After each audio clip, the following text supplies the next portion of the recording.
All right, good evening. It is 6 o'clock, and I'll call our meeting to order. Let's begin with the Pledge of Allegiance and welcome our friends from Santa Fe Trail, yeah? Santa Fe Trail, yes.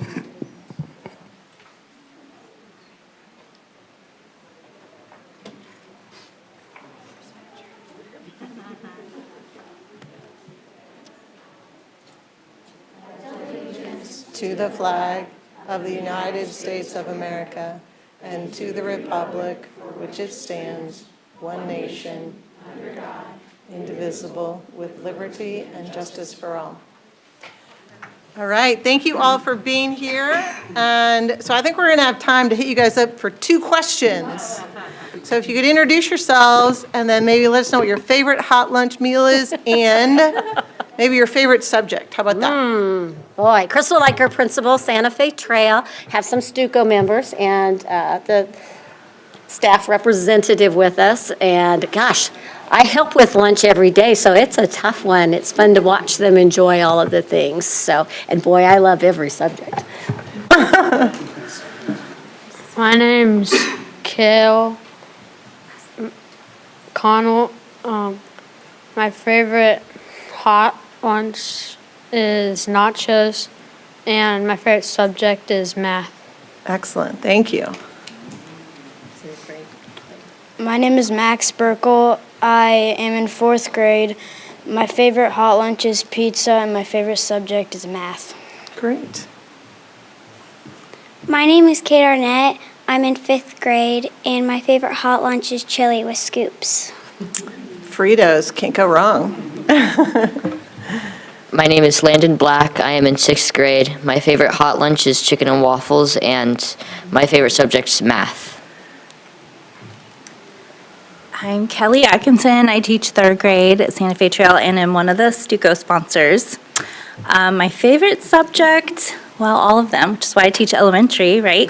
And favorite hot lunch, leftovers. Or we should say one that the PTA brings in for us is great too. All right, well, thank you all for being here and for your leadership to your fellow students. Nice job. All right. So if I could seek adoption of the agenda, if there are no changes. So moved, Ousley. Thanks. Second? Second, Hembry. All in favor, say aye. Aye. Opposed? Motion carries 7-0. We have several sets of minutes from items 1.4 to 1.9. If I could get a motion to approve all of those, that would be great.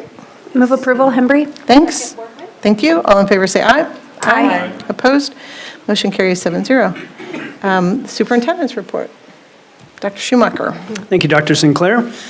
So first I want to give a snow day update. We are, of course, glad to have our students and staff fully back, especially after all of the inclement weather days called last week and previous weeks as well. We want our students to be in school, so every time we have to make a snow day decision, it is a very tough call, as you guys know, and one that I do not make lightly. We do always, however, want to be sure that we get kids to school safely and, of course, home safely as well. We thank everyone for their cooperation last week. There is one example I want to highlight, though. It's our instructional fair, professional development, which was moved rapidly to a virtual event. We value the professional development of our staff, so we're so grateful to everyone for their ridiculous positivity and their perseverance that made sure we could hold the iFair virtually. I also know there are a lot of questions about how our snow days may impact the end of school. We will not officially announce the final days of school until April. Currently, we do have 2 additional days that could serve as inclement weather days if we need them. Of course, we truly hope we do not have to use them. And we know that a lot of people in our community have traditions or routines when they're hoping for more snow days. So we would ask everyone to count their spoons at night, and please make sure your children have their pajamas on right side out for the remainder of the school year, please. We also want everyone to know that we do not announce when school is open. If you've not heard from us about a cancellation or inclement weather day, school is open. Right before the beginning of this meeting, we had the honor of recognizing students who are a part of this year's PTA Citizenship Writing Program. This program encourages students in grades 5 through 12 to write an essay or poem on a selected theme. This year, the theme, submitted by Sunflower Elementary School sixth grader Fiona Francis, was Small Things I Can Do to Impact My Community. Congratulations to all the writers, their families, and teachers. Thank you to the Shawnee Mission Area Council PTA, our school PTAs, and to all who encourage these students to express themselves through writing. We'll include a link in the recap for those wanting to watch the ceremony. After the weather we've had, I want to talk about some opportunities available in the summer months. Shawnee Mission Summer Enrichment enrollment is open now. Classes are offered for students in kindergarten through 7th grade. There is also a pre-K class for those that meet age requirements. All of the classes offered help students explore new interests in areas of visual and performing arts, science and nature, sports, and more. We'll include a link in the recap for those wanting more information or planning to enroll. We are looking forward to the upcoming Research and Development Forum in April. We're getting close to the initial deadline for the next Great Idea Competition. This contest invites students to share their ideas for a new business or product to a panel of judges. Competitors have a chance to win prize money that will help them make their idea a reality. The initial deadline is March 7th for the next great idea. Students and staff are also asked to think of projects, experiments, inventions, and displays to feature in the student showcase. Submissions for the showcase are due by March 28th. The R&D Student Showcase is a district-wide open house for the entire community. The R&D Forum takes place in April, and we'll have a link in the recap again for those who are interested. The Shawnee Mission School District is seeking individuals who are all in to support student success. The SMSD is hosting a job fair for non-teaching positions from 4 to 6 p.m. on Wednesday, February 26th, here at the Center for Academic Achievement. This includes custodians, paraeducators, food service assistants, operations and maintenance, and skilled trade positions, information technology, and aid positions. As you know, the Shawnee Mission School District was ranked by Forbes as one of the best employers in the state. We encourage all in our community to share information about this upcoming career fair. We'll also include a link in the recap, again, for anyone interested. Some big news here. We're proud to announce that we have a spelling bee champion in the Shawnee Mission School District. Gia Bahashar, a 6th grade student at Briarwood Elementary, is the 2025 County Spelling Bee champion. Her winning word was Don't ask me to spell it. acetaminophen. Oh, I Acetaminophen. can look 'em. Not Tylenol, but acetaminophen. That was my dad joke. The trophy was earned in a competition drawing 76 of the top spellers from across Johnson County. Gia now advances to the state competition where competitors have a chance to earn a spot in the Scripps National Spelling Bee. Big congratulations to Gia. I want to acknowledge that we typically highlight 2 All-Star winners at board meetings. The winter weather forced us to postpone one of those recognitions, but we do look forward to honoring that All-Star at our next board meeting. But with that, we do have Mr. Ryan Kalis, who I'd invite to the podium to introduce our All-Star for this evening.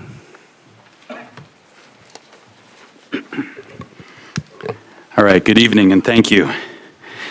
Please meet Mr. Pierce Jackson, the heart and soul of Sunflower Elementary School. More than just a head custodian, Pierce is a hero to students and staff alike. For approximately the past year, Mr. Pierce has kept the school spotless, ensuring that our classrooms, hallways, restrooms, and cafeterias sparkle. But his impact goes far beyond cleaning. He greets every student with a smile, supports staff in a moment's notice, jumps into a kickball and or gaga ball game with students, and has even come and participated in some of our PTA supported events in the evening for our school community. That's awesome. Mr. Pierce is all in. Whether it's lending a helping hand, offering words of encouragement, or brightening the day with the fist bumps and high fives. Mr. Pierce makes Sunflower Elementary feel like home. Today, we celebrate his hard work, kindness, and dedication. It is my absolute pleasure to introduce Mr. Pierce Jackson as our Sunflower and SMSD All-Star. You can roll the film.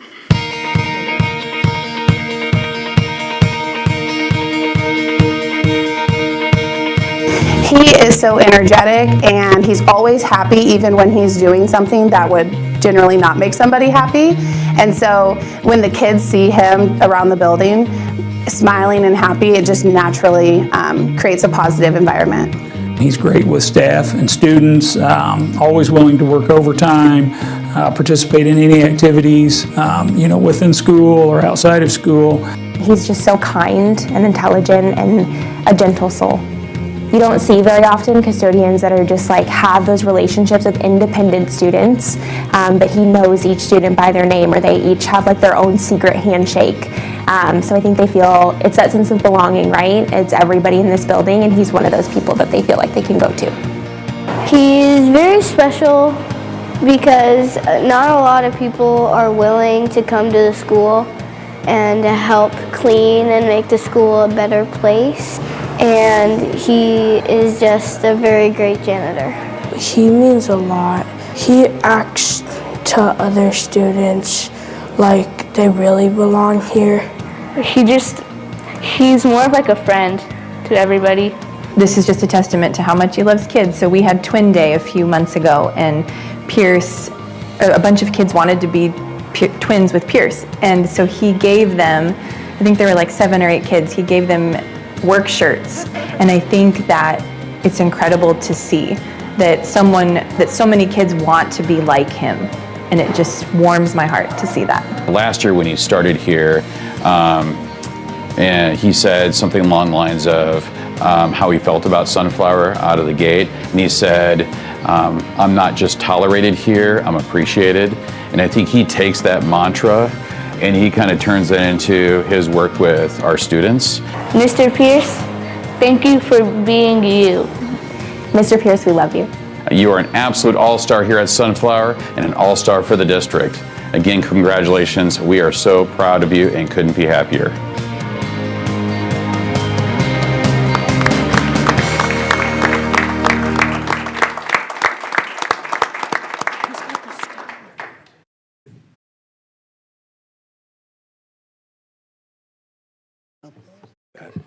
Thank you for the award. Very appreciative, and a big shout out to Sunflower staff.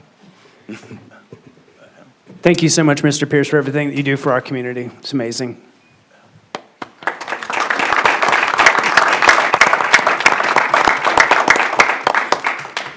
We have a star award for you, but it is, will be coming shortly. I am so sorry.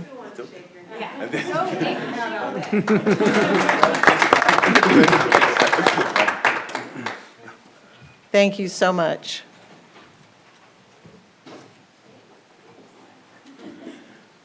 Once again, congratulations, Mr. Pierce. Thanks to everyone, and that concludes my superintendent's report. Okay, all right, thank you so much.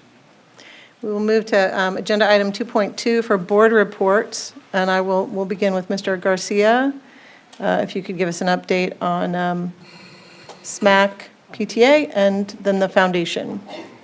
On behalf of SMAC PTA, I want to echo what Dr. Schumacher said about the event that took place prior to the meeting with the students who all did so well in their writing for that competition, and really grateful for Dee Wright and her leadership, a part of SMAC PTA, who serves as a cultural arts representative or individual that facilitates a lot of that district-wide. So grateful for her leadership and the leadership of all the other local PTAs that encourage their students to participate in those activities.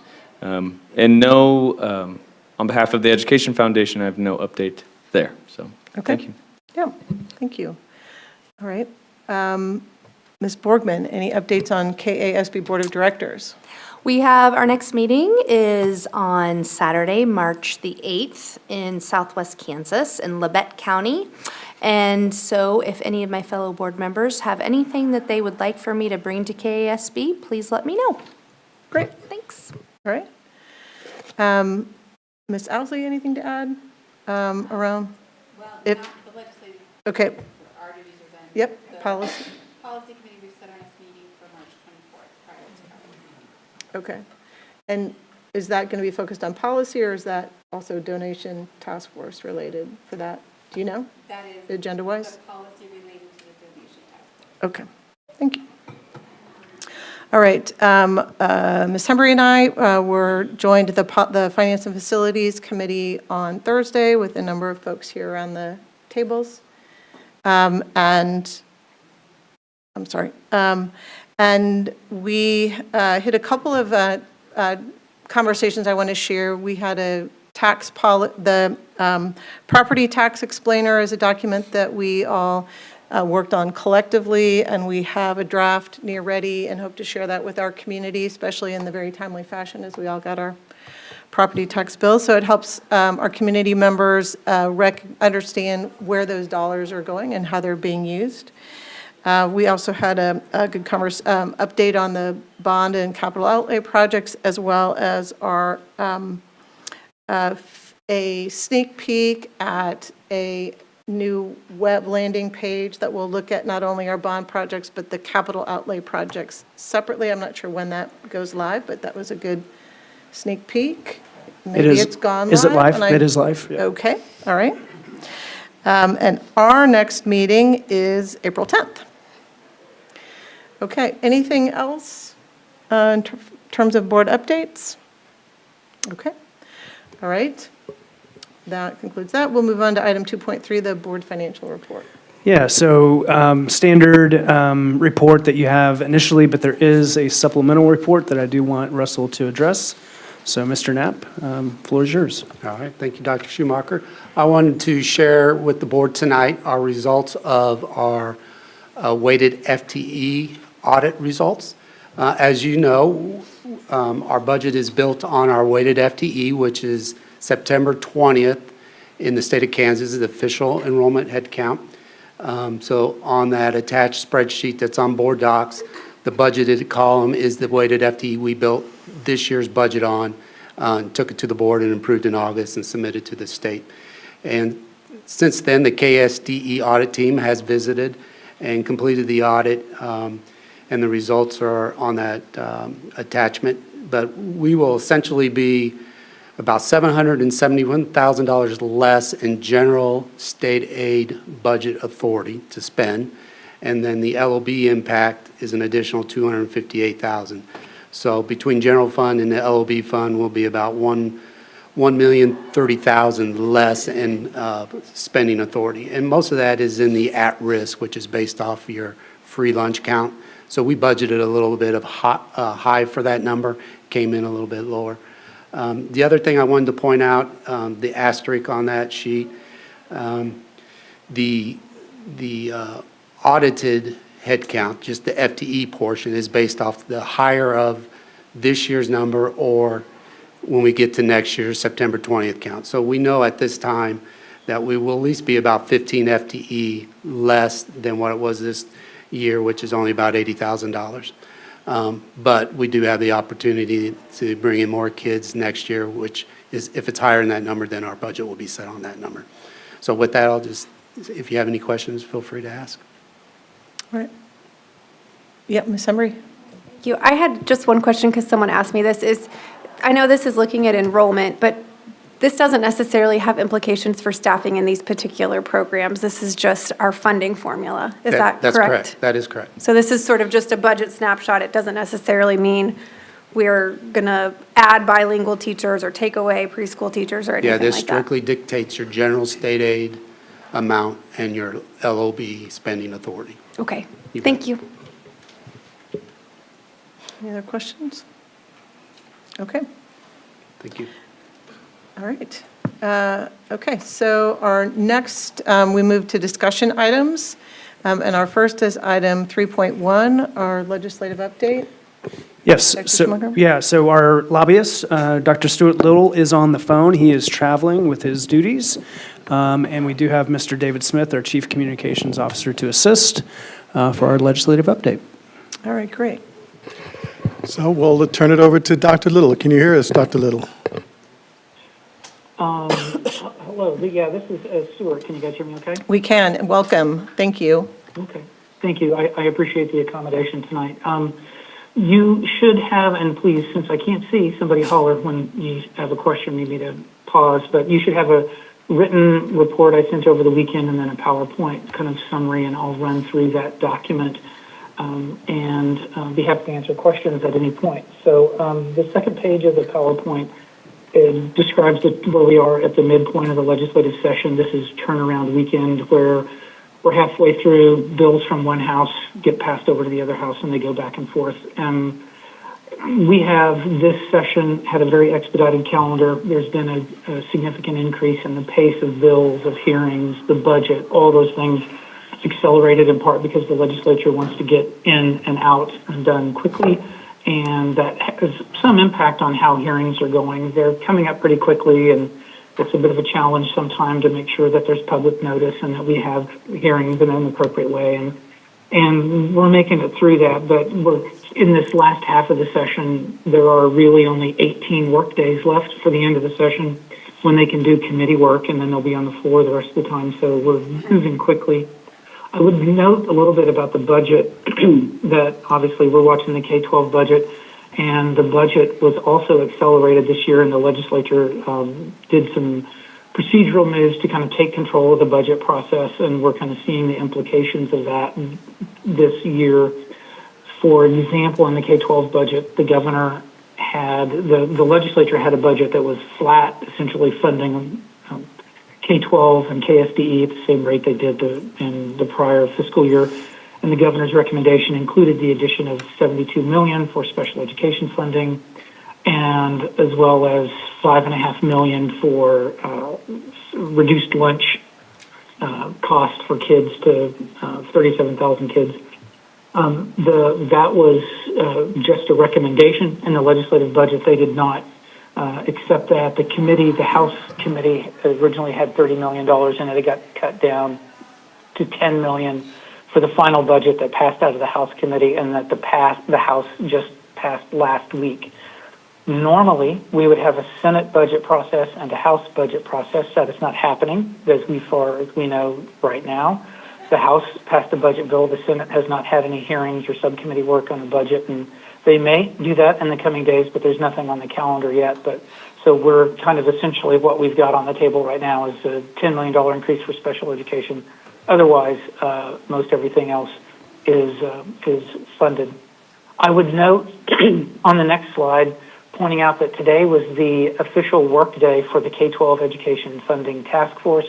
This was the group that was appointed that has 8 legislators, 7 non-voting members, whose task is to write a new school finance formula or make any changes to the existing formula by July 1, 2027. So 2 legislative sessions, and then there should be a new finance formula or changes. They have begun to meet monthly after an organizational meeting. This is the first time they sat down. They have asked staff for presentations from other states on their formulas. They today spent the entire day reviewing, or the time they met, through all of the weightings of the current school finance formula. Among other things that they've solicited are models for the best non-public school programs that exist in other states, and so that will be discussed and debated going forward. The meeting this morning was very careful, thoughtful, kind of plodding through the weightings, and anybody that's gone through the weightings knows that that's a task. But it was a reasonably good and constructive meeting, and I would go to the next page of the PowerPoint, which contains a list of kind of what essentially is the legislation that we're going to keep an eye on for the rest of the session. There were, at one point, we were tracking over about 65 bills. When you get to turn around, a whole bunch of bills go away, and we are left kind of dealing with what has advanced or what's on the edges of advancing. So last week, when the House and the Senate met on the floor, there were a couple of bills of note worth emphasizing. The second bullet pointing there, Senate Bill 47, which is the bill that steps into the local board authority with regard to meetings, who can put items on agendas, when there has to be public comment. Also includes a provision that would allow a board member to enter any facilities during regular hours unattended. I think this, like some legislation, this may sound familiar. This was spawned in some issues in, I believe, either Leavenworth or Lansing public schools, and so we're trying to get a law passed to do that. You can see it passed 21-19 in the Senate. It'll go over to the House side. Second bill that they took up had to do with pronouns and parental consent. It's a bill that required the use of non-birth certificate names or nicknames was appropriate if there was parental consent, and that bill passed 26-14. And then the last major bill that the Senate passed last week was an expansion of the non-public scholarship bill, which is the charitable organization where you can make a contribution, get a 70% tax return or tax credit. And this began as a bill that was going to take the tax credit up to 100% tax credit, which is kind of unheard of. They took that off at the very end, and it was a 70% tax credit, and it passed the Senate on a vote of 24-16. A couple of other Senate bills that are still alive, and these were not run on the Senate floor because these maybe have generated a bit more controversy or attention. Bill requiring documented academic improvement to retain your accreditation or lose it down the road. Another bill that required a board member to be present, and the board had to participate in every building attendance center evaluation and report. The large bill that was the refundable tax credit for non-public and homeschoolers, cost $125 million, would have provided $8,000 tax credit or $4,000 for unaccredited or homeschool, and those would be per child with no cap on them, and this would be refundable, so if you didn't have a tax liability, the state would write you a check for that amount. And then there was a gun safety bill that did not run, and a bill about on religious discrimination and anti-Semitism. I note these bills, and to make kind of a bit of a point here, for the last, I think, probably 8 to 9 years, the legislature has gotten into the process of running policy bills with the K-12 budget. This is the first time since probably 2016, 17, where policy bills are running on the Senate and House floors on their own, and the K-12 budget is running through the budget process. It's very clear, if you're following along, that separating the budget from policy begins to make it challenging to pass some of these policy bills that were passed over the last few years. You can see that any of the bills that passed the Senate last week, none of them have a veto-proof margin. And the more extensive bills that weren't even run probably would have even bigger challenges than that. So I think it's just worthwhile to note that running through the regular customary process does have an impact on the kind of policy that we get out of the process. That's those bills there on the table, other than two other ones that are coming up, I would note here at the end. 254 prohibits unlawful persons in the United States from receiving any state or local public benefits. I'm not sure the degree to which that applies to public schools. It does have an impact on local units of government, cities and counties, other organizations, and that bill has a hearing coming up this week. And then Senate Bill 263 has required curriculum procedure for active shooter drills. Both of those have hearings in the coming week. I am happy to answer any questions you might have. Thank you, Dr. Little, for that overview. And I'm going to look for questions from anyone. I'll kick off with one question. The task force looking at the school funding formula, that task force that's looking at the school funding formula, that was, if I understand that correctly, that was because there's a sunset that kicks in 2027. But that group could rewrite or renew the funding formula. That's not necessarily demanding that a rewrite happen, right? That's the only piece of the legislation is that there's a sunset. So this task force needs to address that sunset. Is that correct? they have an infinite number of options here. One is to essentially remove the sunset, formula stays in place and we go forward, add another sunset 5-10 years forward, whatever they may want to do, or change any or all components of the formula. So they have all those options ahead of them. I would note that the chair of the committee at the first meeting did say that it was her intent to have a new formula drafted by the end of this calendar year and have it available for the legislature to start digging into it during the 2026 legislative session. Okay, then. Mr. Westbrook. I appreciate your report very much, Dr. Little. A question, you talked about model legislation. Have we seen yet any model legislation from other states that are being cited as having political or fiscal appeal to our lawmakers or to us in the area of school finance? There are a few of these kind of forum legislation that's been introduced in other states, and there are some of those that have come up. Some of them are kind of homegrown versions of the same organization seeking the same bills, and that's the accreditation issue, but I think that's taken place in other states. And those types of things, it has not been, like a lot of boilerplate bills that land in, that we've had to deal with before. It is a little bit less so than this year, but many of the bills that were tried previously and did not pass are back again this year, but they tend to be more kind of Kansas specific, but in some ways along the same kind of lines.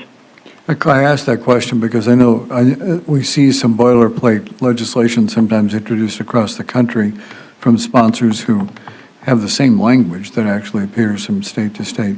School finance, like all other finance issues in the state, is so complicated because of tax policies and the complication of all of the weaving together of financial issues that need to be addressed by all of the public programs that are supported. So I think the answer that you've just given is there's been an effort, but we really haven't seen one that has been brought out as a darling that we're supposed to look at and be excited about. Thank you. All right, any other questions? Okay. Dr. Little, thank you very much. Thank you, Dr. Little. Thank you, Mr. Smith. Great, thank you. Okay. Safe travels. Okay. All right, next discussion item is 3.2, Operations and Maintenance Program Evaluation. Dr. Schumacher. Yeah, so I'm going to call up Dr. Stubblefield, Mr. Clubb, Mr. Wood for what is going to be an amazing presentation. I'm certain of it.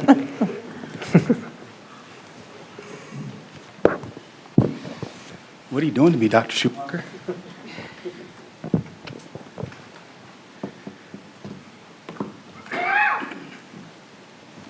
All right, thank you, Dr. Schumacher, Dr. Sinclair, and members of the board.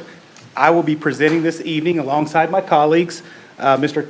Tyler Clubb, our Director of Facilities, and Mr. Mike Wood, our Assistant Director of Facilities.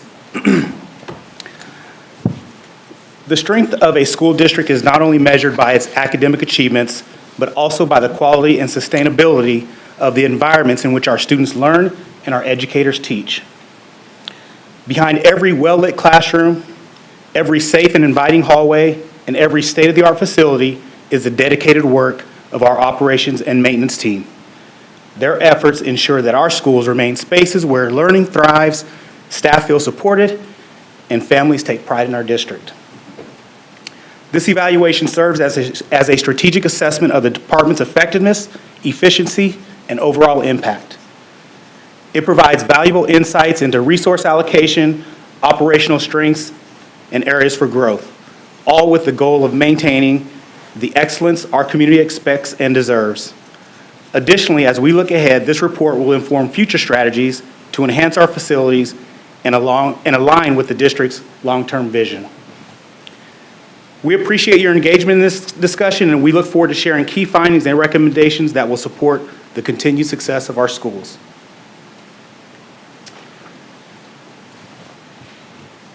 The operations and maintenance team is dedicated to directly supporting the district's core beliefs and mission by creating spaces that foster student success, innovation, and well-being. Guided by the strategic plan, which is our North Star, the team aligns its efforts with long-term goals that prioritize student achievement. As part of the strategic plan, facilities is Strategy 6, as you can see from the slide. In Strategy 6, we will strategically focus resources to support state-of-the-art facilities to accomplish our beliefs, mission, and objectives. In 6.1 of that strategic plan of Strategy 6, the Shawnee Mission School District will develop a strategic bond plan that builds community connections through sustainable, energy-efficient, state-of-the-art educational environments and facilities that serve as hubs for collaboration, engagement, and shared experiences. Don't look at me, Heather. I know what you're thinking.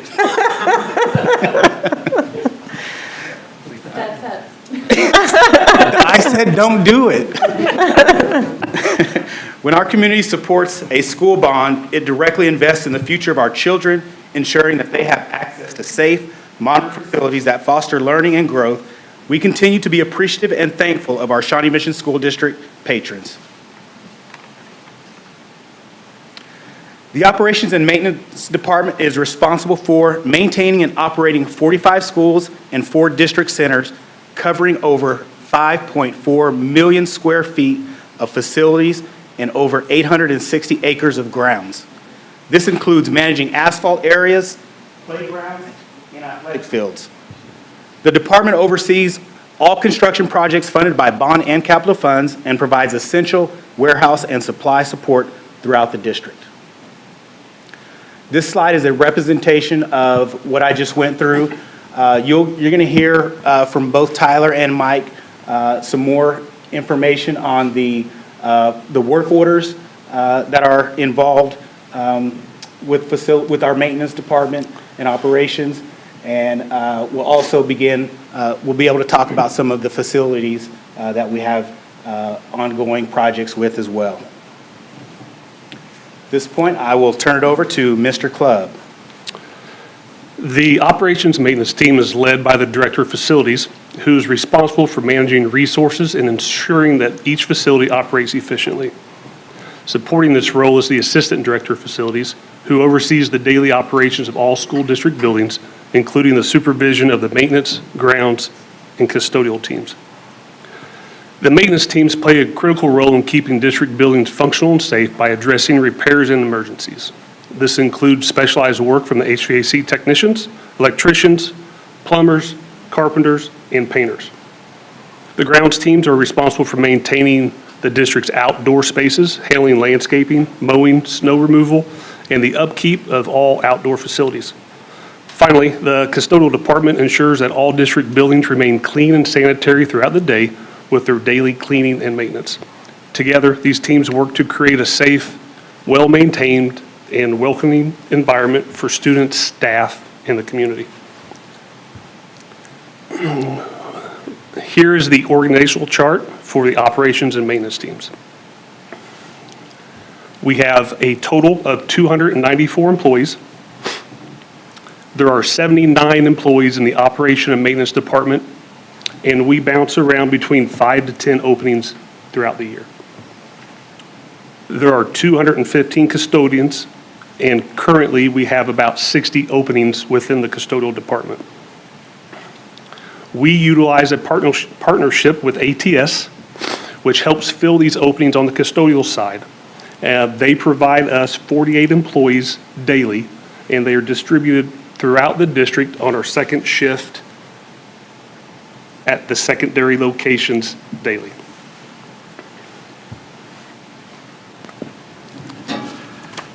Hello. This slide kind of just briefly shows our work order management system and a glimpse into the volume of work orders that are currently in the system and kind of work through it on a regular basis. We have received approximately 9,800 work orders since we implemented this new work order management system in July. That averages to approximately 1,225 per month. Is it scary to see the count? It is, yeah. As you can see on the chart here, the busiest month for work order to be submitted is in August, which is, it kind of lines up when students or teachers and staff return from the summer. If you look on the top of the chart there where it says others, that 31% is basically approximately 40 smaller categories that are more specific. So they don't get captured inside the carpentry, custodial supply, electrical, and those other ones.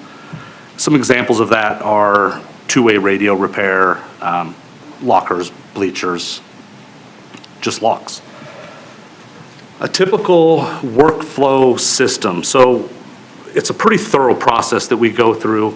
What we ask is our teams at the building level try to work through our custodial teams as much as they can. They can head off a lot of work orders before they ever make it into the work order system. So they can handle a lot of stuff in-house before we ever have to get to this. After we've identified that a work order is necessary, then we ask that either the custodian, front office staff, or administrator put the work order in. That work order is assigned to a trade based off of what the need is. When that is submitted, it automatically routes over to our O&M staff and to our O&M foreman. They now review each work order as they come in and then approve them, and then they would, as needed, assign those out to our tradesmen throughout their departments.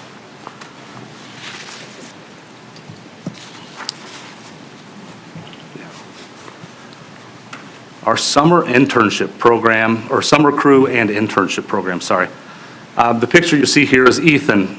This is a fun one to talk about. So Ethan is our student intern. He is a student at Arrowhead, and he has been working with us since October. Some of the tasks that Ethan does is he is assigned to our operations team on a weekly basis with each individual department. He works about 2 hours every day, 4 days a week, and he gets to be exposed to a lot of different things that way. It's been pretty exciting to have him on board, and I kind of want to just a little bit talk about how great it's been, that he has done just a fantastic job, so kudos to him. It's a pretty cool program. Additionally, we have a summer cruise that we hire, which, sorry, I lost my place here. Summer crew consists of current employees and students who work in the operations department throughout the summer. Typically, these employees assist in the paint department and the grounds and maintenance team. But we are open to utilizing them in any trade necessary. Most of the crew members come from our kitchen staff and some of our teachers, and then a few students throughout the district.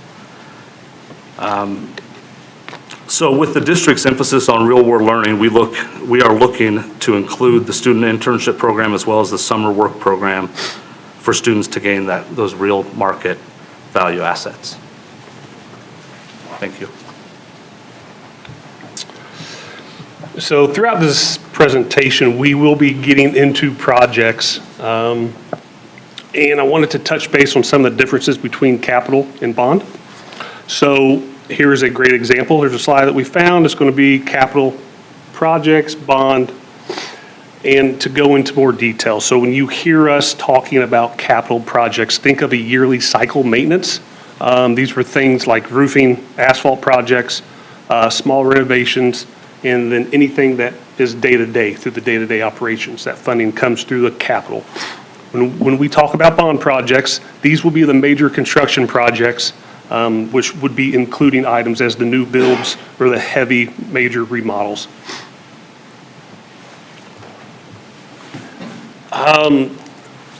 Here we're looking at 3 different examples of ways we can collaborate to perform a major renovation or a rebuild.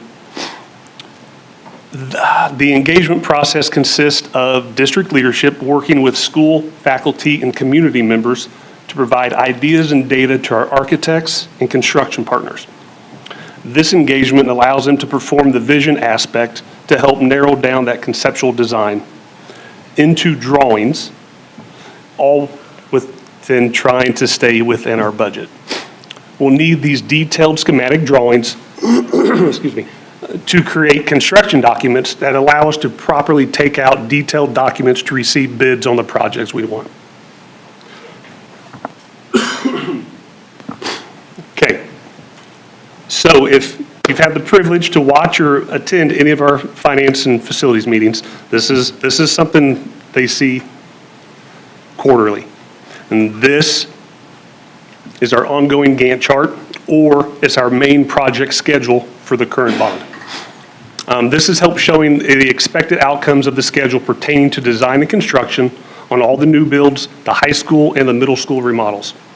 It includes furniture installations and then our ongoing 5-year cycle projects or performance projects. The performance projects is everything from large flooring needs, yearly ADA improvements, HVAC, security and technology upgrades.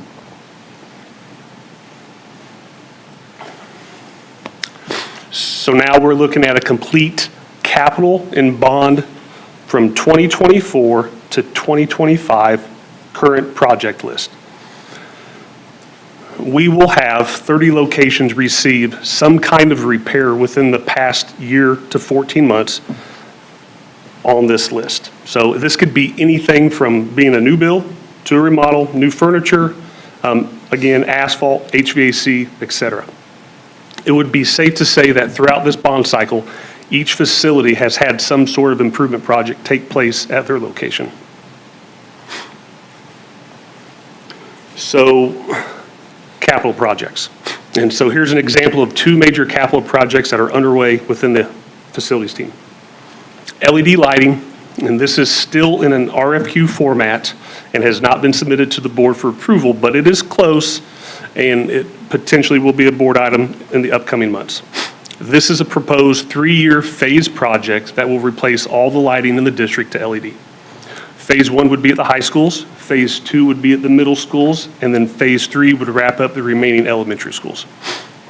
This would be a long-term energy-saving action and come with a minimum of a 5-year warranty on all fixtures throughout the district. The second picture, the HVAC controls. So this is a capital project that's gone through the motion and been approved at a board meeting. This is also a 3-year phase project that will convert our building management system into an updated web or cloud-based system for much easier and user-end setup.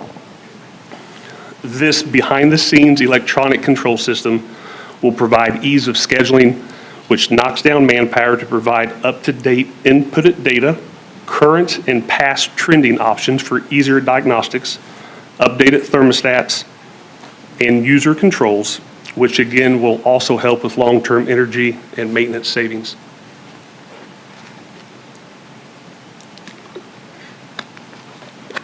Okay, so we got something fun here, but before we get started, try to explain where we're going. So part of the bond referendum was to rebuild 5 elementaries. In this video, we will see in order the before and after view of each one of those locations. So our Google Earth video will take us on an aerial path throughout the district in order of completion, showing each one of these new elementaries. So I will try to narrate it. It's going to go as fast as we can, but I'll let you know where we're at and then where we're headed to the next side. You might need to take a Dramamine before this video. So up front, Westwood View. You can see the old tire station across the street to the new building.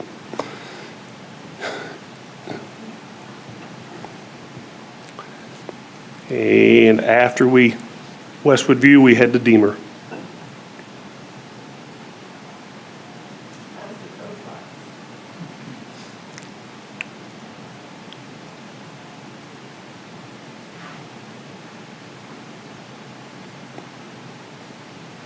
Our third building, once we leave Deemer, is Pawnee.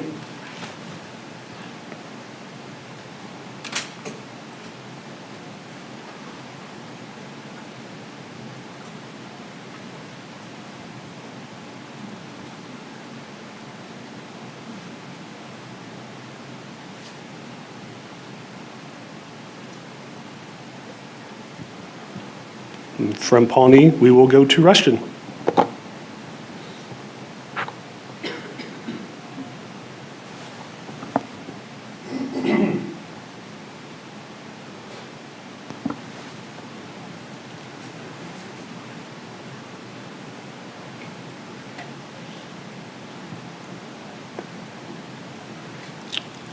And then from Rushton, we will take us to our fifth and final, and that is Tomahawk.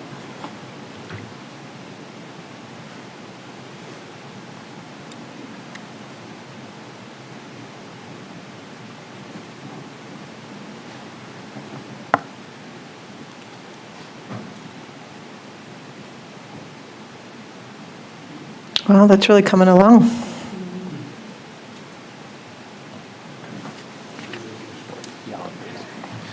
All right, we're gonna add some walking music to that for next showing. That was awesome. Or flying music, not walking music, flying music. Yeah, this time we want to bring up Principal Britt Pumphrey, principal of Shawnee Elementary. They have a rebuild, and he's going to just talk a little bit about that space and how him and his staff have enjoyed teaching and learning in that space. It is now. All right, it is now.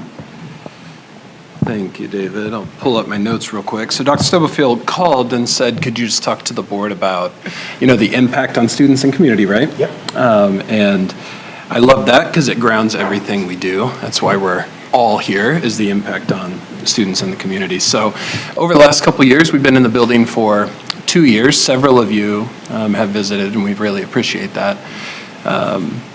We've hosted, I don't know, a dozen or more other districts that have come. It might not too loud. We've hosted probably a dozen or more other districts, which I think speaks to just the leadership our district has, the vision, the foresight for kids. But I thought I'd draw from that. You said 2 minutes. I think I'll take a couple minutes more, but just a couple minutes. He said, just brief, be brief. But I'm going to draw from the highlights that those tours have had to things you may not think about. So I don't know if you haven't been to our building, one of the most unique features is that there's a space between every 2 classrooms. We call it a collaboration space. So you picture 2 classrooms. In between, there's a collaboration space for learning. It's where backpacks go. There's also 2 completely private restrooms in there. So as principal, when I heard that, I said, this is going to be great. We have private restrooms, so that will minimize, whole class restroom breaks, which take away from instructional time, so it maximizes learning. That's how I thought about it. But a couple months in, I talked to kids at school and just talking to them about the building, and more than 10 kids have told me separately that they just didn't used to go to the restroom at school because they didn't like going into, the more public space. And now they do. And it hit me, just the way our space, even invisible things I had never thought about. I've been principal for a while, I never thought about that. So those private restrooms, just the way it added to safety for all kids, and kids who just weren't even using the restroom before. So I think that's really interesting. Second, every tour that comes through, the thing that stands out to you in the building is the garage doors that we have. If you haven't seen them, every classroom has garage doors. They're glass paneled garage doors, so you can see into every classroom.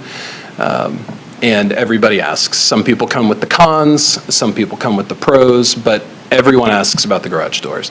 And we've been with them for 2 years. And so my summary, honestly, with all of that is that 2 things. One, it lets natural light through the whole building, which if you've walked through there, just makes you feel comfortable straight away. And I know there's research to back that up, but that's one thing. Second is I would say it adds to the safety of the building by adding to just the community feel of it. And I see this in a lot of the new builds, but I'm obviously speaking to Deemer. Just the safety of you're part of the school.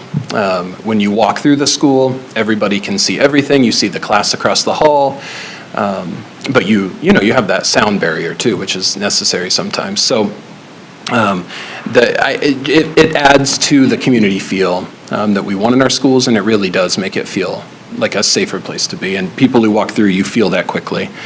And then lastly, I thought I would give, I get the privilege of walking through, as principal, I get to walk through my school every day and see all the amazing things that are happening. Thank you to all of you for the work you do to make that happen. But a quick snapshot of what it might look like, because people wonder what it looks like with the garage doors, is just picture a first grade classroom. Teacher this is something I saw today. So a teacher just got done teaching reading and whole group reading. She opened up her garage door. Students went out in pairs into the hallway because it's a wide hallway. A lot of the newer buildings have these. They're reading together in pairs in the hallway. Individuals working at their desk. Teacher has a group of 4 or 5 targeting things at the table. And then an instructional aide was working with one student in that collaboration space, which is joined to the room. And it hits me often, but I thought I'd give you that image of how amazing that is for our teachers, how amazing it is for our kids. And I think it really is that individualization that we aim for. Personalization is what it looks like by high school, but individualizing needs and learning all the way through. It's evident in furniture and in the space, and we don't take it for granted. And then the things that we're going to add too much time, I'll hit in quick bullet points, is the community just the impact on the community. And that is, kids have their birthday parties on the playground on the weekends, which tells me that it's somewhere they want to be. The gym as a facility is rented out all the time. When I come up on the weekends, there's always people in there, and they, of course, want to know all about the building. Parent nights, the parent involvement, parent engagement has been impacted by it. So those are kind of those secondary, tertiary things, that I notice also an impact 2 years in. But definitely want to highlight the increased ability we have as a school to meet individualized needs within the building because of the space that we have. So, and I would love for you to come if you haven't come yet. So, since I'm in front of the board, I just want to say thank you to you guys. I think it's all part of implementing the strategic plan very practically into the space that we have, and it gets played out every day. And being in front of people, I want to shout out my staff because, I feel like we were gifted this really beautiful house, but my staff, the work they do every day really does make it feel like a home. So I just want to shout them out as well while I have your ear. That's all. Thanks, David. Thanks for the chance to share. Now you know why I invited Britt to come and speak to you. Just incredible the way that space is being utilized. Again, the impact that a new building has on collaboration, student achievement, student engagement, and just that community feeling has been incredible. And thank you for leading that in your building. And it shows incredibly. Every time we talk to the architects or the construction company that built John Deemer, they talk about wanting to have people go on a tour with Principal Pumphrey because he is really describes how that space is being utilized and how it has impacted students. So thank you for doing that, and thanks for being here. One addition to that, in terms of new buildings, we're able to speak to the principal at Rushton, and she mentioned that attendance has increased in her building because of that new space. Kids want to be there every single day because of that space, and that's just incredible. And it goes to the district's focus and emphasis on our WIGs in terms of student attendance, so we definitely appreciate that. All right, turn it back over to Tyler. Thank you, sir. Okay, so in reference to the earlier Gantt chart or the schedule chart, there's some key items that I really want to bring attention to through this, and I'm going to touch base on the 5 new elementary rebuilds, the 5 high school remodels, and the 5 middle school. So, but through that, so on the 5 elementary remodels, so I want to remind everybody that we decided not to just necessarily build these schools under Shawnee Mission standards, but we were going to go ahead and achieve LEED certification. In doing so, the first 4 buildings are LEED silver, and our 5th building is trending the exact same way. So FYI. Now, I'm going to go quick, just so you know, but top left, that's Westwood View. And this is Hollis and Miller, and Newkirk Novak is their construction partners. Top right is Pawnee. That was also Hollis and Miller and Newkirk Novak. In the middle is Tomahawk. That is our fifth school, but that is DLR with J.E. Dunn. Bottom left is Rushton, and that was Insight Design Studio with J.E. Dunn, and the same for Deemer, which was Insight Design Studio with J.E. Dunn as our construction partner. Our 5 high schools. So there's several one-offs, but I'm just going to touch on the big portion of each of the remodels. So top left, we can see that Shawnee Mission North and the first weight room, which started that trend, I believe. Top right, Shawnee Mission South, and that is a renovated space to create this wonderful weight room addition. In the middle, Shawnee Mission North, and there was no addition, but that was a major renovation of the mall. And if you're familiar with Northwest layout, each one of those entry points, whether from the front or the back of the building. Bottom left, that is the most recent, and that is Shawnee Mission West. And so it was a 2-story weight room addition as well on the farthest north side of the high school. And then bottom right, Shawnee Mission East, and that was that large learning collaboration space way off in the distance there. You can see them. They look small, but they're not. It's the learning stairs. And up above there was also ADA concerns within that building and a new elevator with 2 classrooms up there beside it. And then our middle school projects. So top left, that would be Trail Ridge. And we did quite a bit of parking lot improvements to get the buses on the east side there off of the street, which moved the main office addition there on the opposite side from where it originally was. Top right, Hawker Grove, and that included a new walk-through.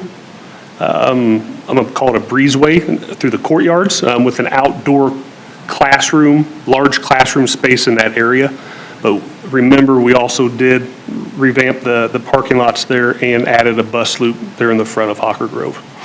And then in the middle, Indian Woods, and that would have been a 3-story classroom addition, which gave us 6 classrooms and 3 collaboration spaces as well.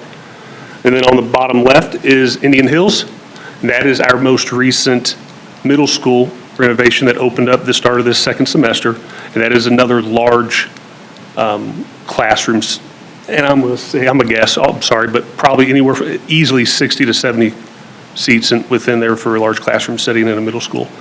And then bottom right is Westridge, and so we did several renovations, renovated the entire basement, freshened that up. The old front entry, before we had the secure entry at Westridge, we blew that out into that bus loop and created a great collaboration space there.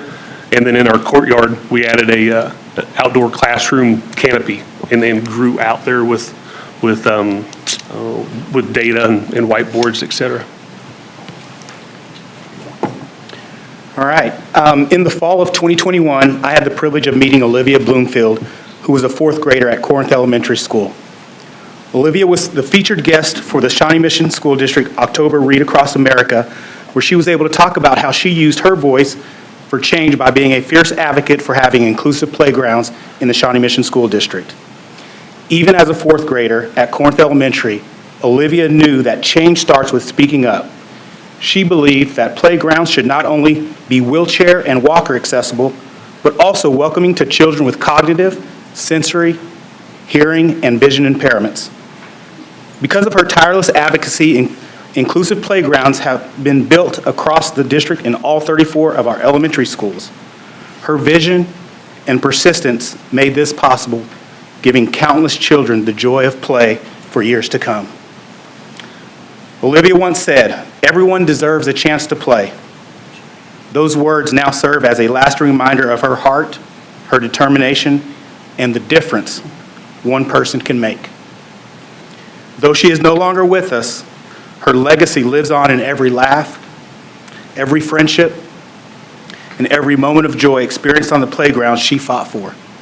She showed us all that anyone, no matter their age, can change the world simply by having the courage to speak up. Tyler is going to talk a little bit about those inclusive playgrounds that we have in all of our schools. Yeah, so, I met Olivia and her family probably 8-9 years ago, and the first playground renovation we did that included this inclusive was at Corinth Elementary.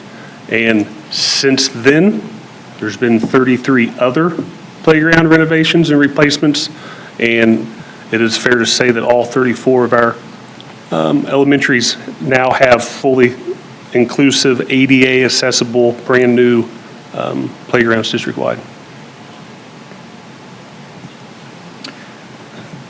That concludes our presentation, and we will stand for any questions. All right, thank you so much for all that. I have to say, despite the flyover, the HVAC graphic is probably my favorite. That distills a lot of information packed into one little image. I love it. All right, so I'm going to look and see if we have, yes, Ms. Borgman.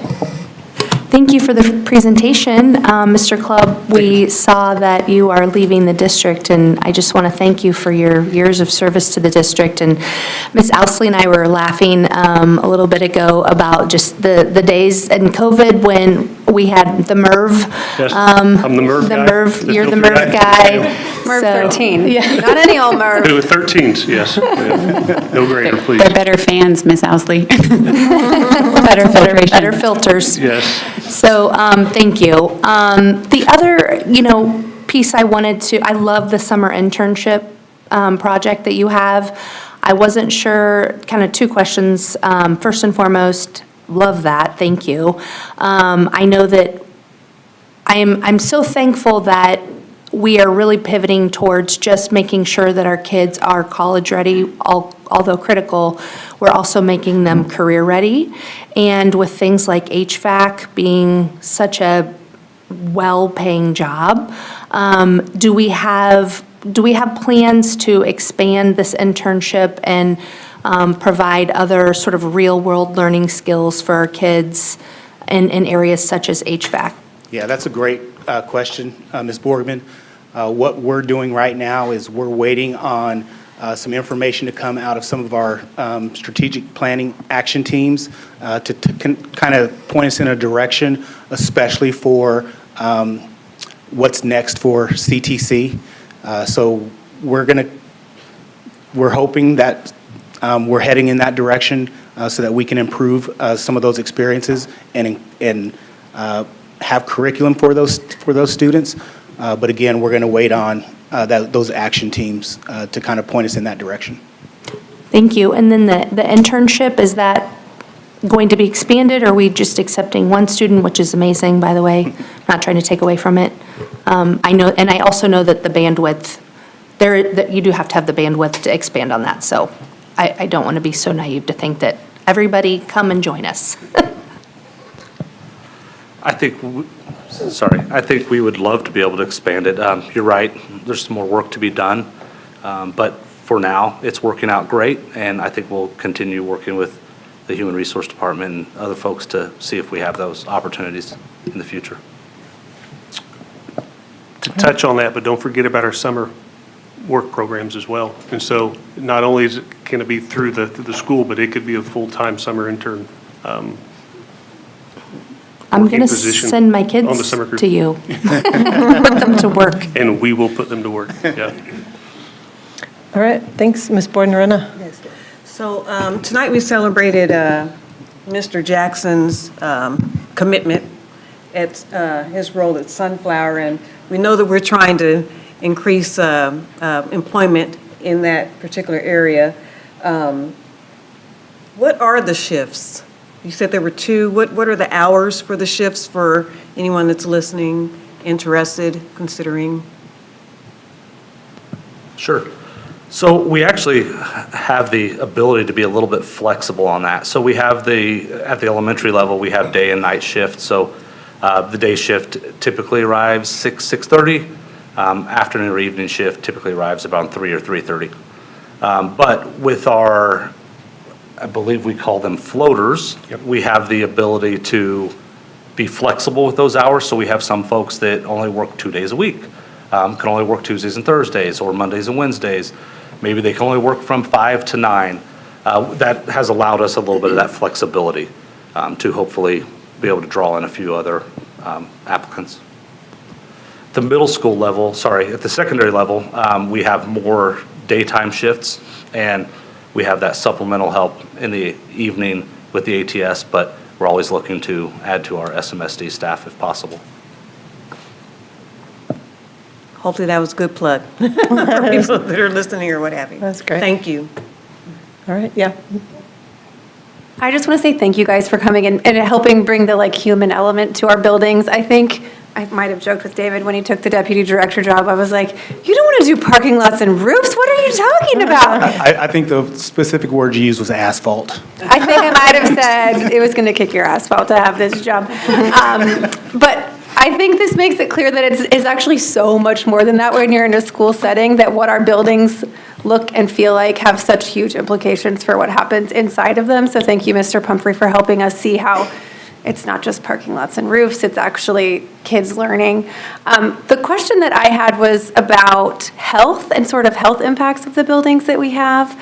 You kind of referenced maybe attendance being up at some of our newer buildings. We talked a little bit about MERV 13 filters. So broadly, how do we think about not just building buildings that work or building buildings that are good for the environment, but that health aspect of the buildings we have? Thank you.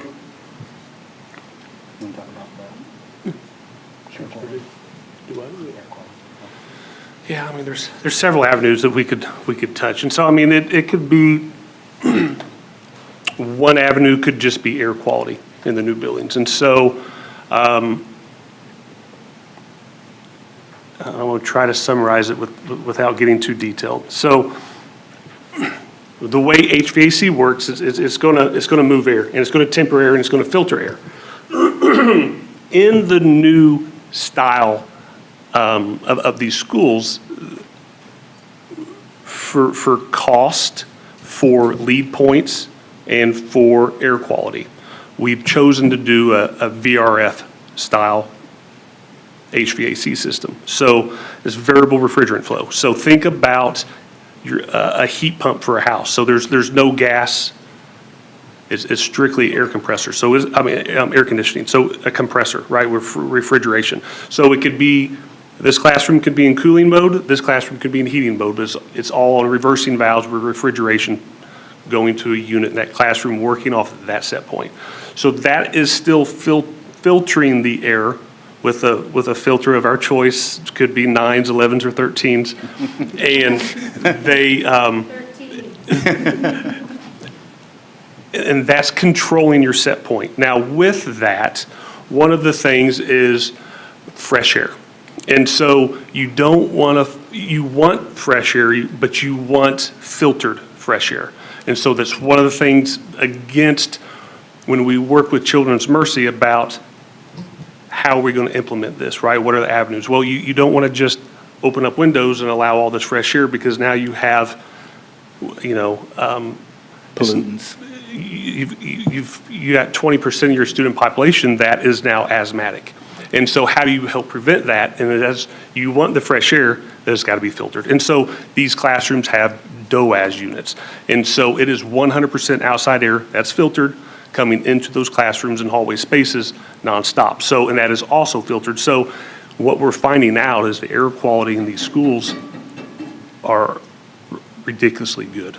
And because it's double filtered, it's tempered all the way around. So that's one way that we're attacking the air quality. And I think it's something to keep an eye on. I ask in part because I have friends that have kids at Deemer, and I said something along the lines of, oh my gosh, Trilwood, we have so much flu. My kid was out with the flu, and his second grade teacher said, oh, it's okay, a third of the class was out with the flu. And I texted a friend at John Deemer and said, is there so much flu there? And she was like, no, what are you talking about? And it could be a lot of things, but I wondered if it might have something to do with the better air quality in our newer buildings.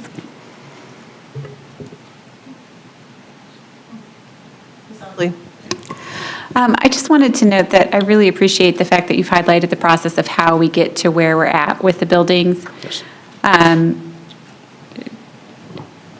the story with regards to Olivia's advocacy and watching that unfold over the last decade, to our community support for the improvements in the new builds to begin with, and then how we come to the table, or how we've worked at the table with the parents and community members coming to meet with the architects, to implementing the vision, to everything that has been rolled out in each of the buildings has come because it was brought about by, one, the community's support for the project to begin with, the community's willingness to back the bond, or the community's desire to back the bond, the community coming to the table to say, this is our priority, the community coming to the table with regards to the strategic plan and building it into the strategic plan.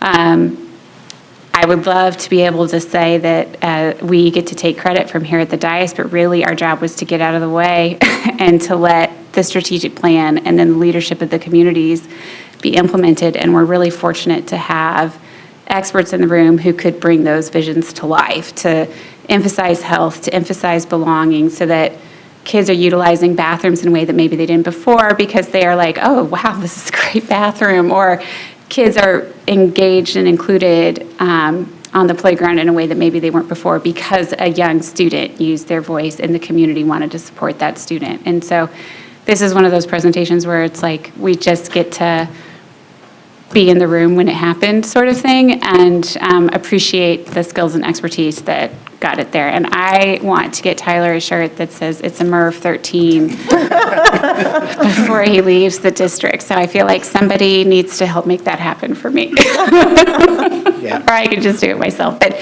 thank you so much for coming tonight. I just don't know if everyone always sees all their through lines, but from the strategic planning steering committee all the way through to tonight where you get the update, it's a pleasure to watch it come together. So thank you. Thank you, Ms. Housley. And I just would like to say that that process does not happen in every district that way, that collaborative process. Well, I just get to be really lucky to be in the district where it does happen. So thank you. All right. Okay, thank you all so much. I really appreciate it. Thank you for having being us. here. Thanks, Dr. Stofield and team. Great job. Okay, we have a number of consent items. That would be items 5.1 down to 5.11. So if I could get a motion to approve. Move approval, Borkman. Thank you. Second? Second, Owsley. All right, all in favor say aye. Aye. Opposed? Motion carries 7-0. All right, we have an action item, one action item, 6.1, approval to purchase furniture. Do you want to give us the full detail there? For sure, yeah. I do recommend for approval the purchase of new furnishings for year one of the elementary furniture refresh project from vendor Freedom Interiors in the amount not to exceed $1,300,000 with a 5% contingency to cover any unforeseen circumstances. This expenditure will be allocated across 4 schools, Blue Jacket Flint, Prairie, Mill Creek, and Overland Park Elementary, based on the furniture needs of those schools. This item is budgeted to be paid with capital funds and aligns, of course, with our strategic plan, specifically 6.2.4. Many people have worked on this. Dr. Stubblefield has headed it up along with Pam Lewis and Brittany Gonzer. David, do you want to give a little context? Absolutely. Yeah, just a little bit of context. We have developed a rotation for the next 4 years based on our facilities audit findings. Any building that has not been rebuilt as part of the last 2 bond cycles is included in this rotation. This would exempt schools like Trailwood, Brookwood, Briarwood, Crestview, Benninghoven, Lenexa Hills, Westwood View, Pawnee, Deemer, Rushton, and Tomahawk. The other schools are going to be on that bond cycle, and the 4 that you have in front of you are what we're going to get started on immediately. Fantastic. All right, could I get a first and second? And then if there's any questions, we can do that. Move approval, Hembry. Thanks. Second? Second, Owsley. Okay. Any questions or? I have a question. What happens to the furniture that we're done with? What do we do with it? There's a state statute that requires us, Russell, right? I believe the vendors that are, that we're hiring to put the furniture in we're asking them to take it with them. Okay. Correct. Okay, never mind. Thank you. All right. If anybody in the district wanted it, they could have it, but part of part of the option here is we're trying to put in the flex furniture, correct? Absolutely. And these buildings are not going to be, we're swapping out non-flex furniture, so to speak, in these Yeah. facilities, yeah? That's correct. Yeah, we're going to make our spaces more collaborative in those other buildings, for sure. All right. Okay. All in favor, say aye. Aye. Opposed? Motion carries 7-0. Okay. Now we have an opportunity for board comment, item 7.1. Anybody have anything to share? Yes, Ms. Owsley. So we did the polar plunge this weekend. Extra polar? It was extra polar.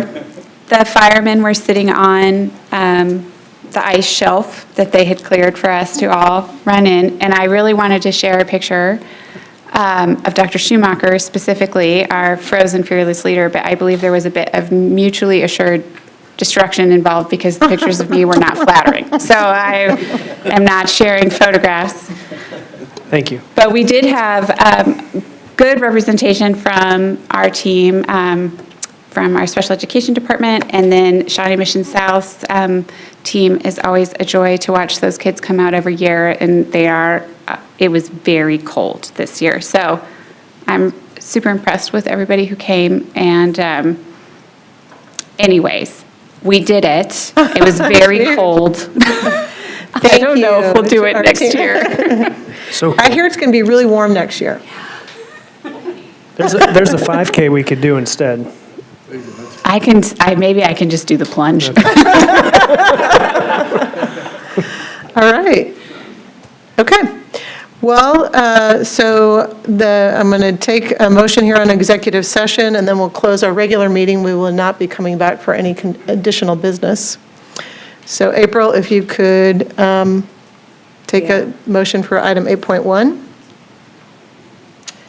I move that the board recess into executive session to discuss negotiations pursuant to the exception for employer-employee negotiations under COMA.